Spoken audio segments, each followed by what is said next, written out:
Gus Hamdi Jamil sudah memberikan pencerahan kepada kita semua.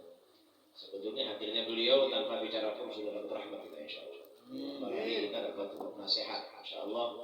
Ucapan yang begitu menusuk kalbu ini akan tetap kita masukkan dalam insyaallah akan masuk dalam hati kita sehingga kita bisa mengamalkan ilmunya di dalam melaksanakan dalam keseharian kita semua. Ini Habib majlis ini namanya majlis wasi'us sudur. Wasi'us sudur tafaulan kepada wali. Dada-dada hati-hati orang yang hadir di sini semua terbuka insyaallah. Diluaskan rezekinya, diluaskan berkahnya, diluaskan kemampuan Allah Subhanahu wa taala. Ketahuilah para jemaah sekalian bahwa dalam salah satu hadis lain disampaikan bahwa Allah Subhanahu wa taala menjamin kehidupan kita. Innallaha ahibbullaha lima yaghdukum. Cintai Allah dengan sepenuh hati kita karena Allah yang menjamin kehidupan kita. Wa ahibbuni bihubbillah, dan cintai aku karena Nabi. Mencintai Rasul karena Allah Subhanahu wa taala. Karena cinta kita kepada Allah. Wa ahibbu ahla baiti bihubbi, dan cintai keturunanku, ahlul baitku, zuriatku karena cinta kepada Allah.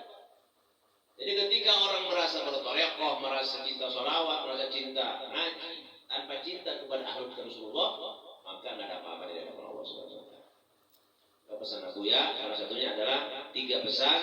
Yang pertama, ikuti ucapan salafus saleh. Yang kedua, cintai ahlul bait Rasulullah. Dan yang ketiga, ulah pokok ngaji terus. Ya, apa yang sebutkan beliau tadi, kalau kita menyadari seandainya kita mengingat bahwa betapa dekat kematian kepada kita.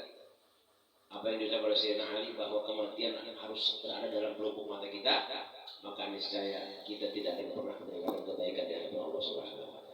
Ya. Orang yang banyak dengan kebaikan akan mengatakan qala rabbi irji'un, ya Allah kembalikan kami ke dunia. Cuma mustahil. Mumpung ayat di majlis ini, ini majlis ta'alum Habib, majlis mudzakarah. Ya, mudah-mudahan ditambah keberkahan Allah Subhanahu wa taala.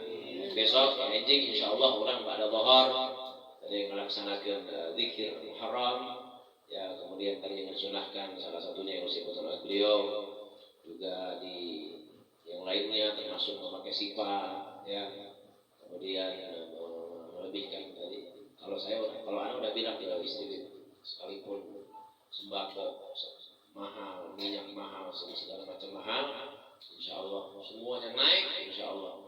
Kalau untuk nafkah tidak akan naik, tenang aja kalau usah khawatir. Tapi diam aja tuh. Iya. Berusahalah ya. Anu teu sempat mere harta, ku senyuman, buka bageran ke majikan, ulah buka ketak teh karunya. Ya mun biasa lolobana malah sabalikna, pamajikan ge kudu ngabukakeun deui ka urang Mas. Ulah sampai urang gering ya. Dipoto di ronsen ternyata pas dina hasil ronsena pamae pae gambar pamajikan ke molotok tuh atuh eta mah korban pamajikan gering. Kan udah baca rekan itu majikan ya. Ya, yang terakhir, biar kita makin mantap kecintaan kita kepada Rasul dan kepada keturunannya, bahwa Imam Syafi'i radhiyallahu anhu pernah mengatakan, seandainya kata Imam Syafi'i, seandainya hatiku dibelah dua, sebagian hatiku untuk beribadah kepada Allah dan sebagian lagi untuk mencintai ahlul bait Rasulullah. Itu sekelas Imam Syafi'i. Tidak kurang. Anu hanya sebatas mengikuti, mencintai, ya, hanya sebatas pengikut para ulama, para kiai, tidak tersebut ahlul bait Rasulullah. Terutama kita doakan Imam besar Habib Rizik Syihab, semoga Allah berikan panjang umur, ya, menjadi diberi kekuatan di dalam perjuangannya, dan kita pun nanti diakui oleh para zuriat Rasul, sehingga Rasul tersenyum untuk kita semua, kita diakui menjadi umatnya, berada di bawah benderanya Rasul sallallahu alaihi wasallam. Yang kedua, Imam Syafi'i mengatakan dulu pernah ada fitnah. Orang yang cinta kepada ahlul bait Rasul biasanya Syiah. Zaman Imam Syafi'i dulu. Nah, kemudian disebutnya Syiah Rafidhi kalau tidak salah. Syiah Rafidhi. Maka kata Imam Syafi'i, kalau seandainya orang yang mencintai ahlul bait Rasulullah itu disebut Syiah Rafidhi, maka aku yang pertama menjadi Syekh Rafi. Kenapa? Karena kecintaan kepada Ahlul Bait Rasulullah bukan hanya amanat dari Rasulullah SAW, juga amanat dari Allah Subhanahu Wa Taala. Qul bi fadlillahi wa bi rahmatihi wa qul la as'alukum alaihi ajra illa al-mawaddata fil qurba. Allah mengatakan, qul, katakan ya Muhammad, balik ubayyin, sampaikan ya Muhammad, ya, la as'alukum alaihi ajra.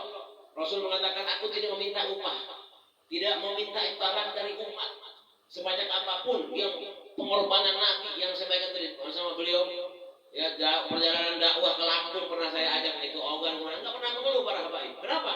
Karena beliau mengingat datuknya itu Rasul itu kalau dakwah dilemparin kotoran onta, dilemparin oleh batu, dihina, dianggap orang gila.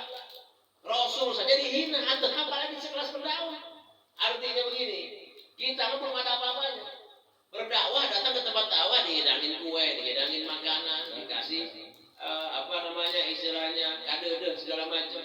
Rasul lebih jauh ya dibandingkan dengan pengorbanan dakwah di zaman sekarang ini, nggak ada apa-apa. Maka Nabi SAW mengatakan, aku tidak meminta upah apapun dari kalian semua, disebabkan rahmat turun karena aku ke dunia ini, semuanya mendapatkan hidayah dari Allah, mendapatkan taufik dari Allah. Aku tidak butuh apa-apa kecuali aku hanya berpesan kepada kalian semua agar berbuat baik, menghormati, mencintai keturunan. Itu daripada ayat Al-Qur'an. Maka mudah-mudahan dengan hadirnya beliau senantiasa Allah ampunkan dosa-dosa kita semua dan semakin bertambah kecintaan kita kepada Ahlul Bait Rasul sallallahu alaihi wasallam. Dikarenakan beliau sudah bicara dan memang kita ini kelasnya kelas tayamum nih, beliau kelas wudu. Maka majlis kita tutup sampai sini saja. Insyaallah mudah-mudahan daripada Muharram, dari berkah Muharram ini senantiasa mengalir kepada kita semua. Semoga kita, anak kita disolehkan, dosa kita diampuni, rezeki kita diberkahkan. Mohon doanya ya.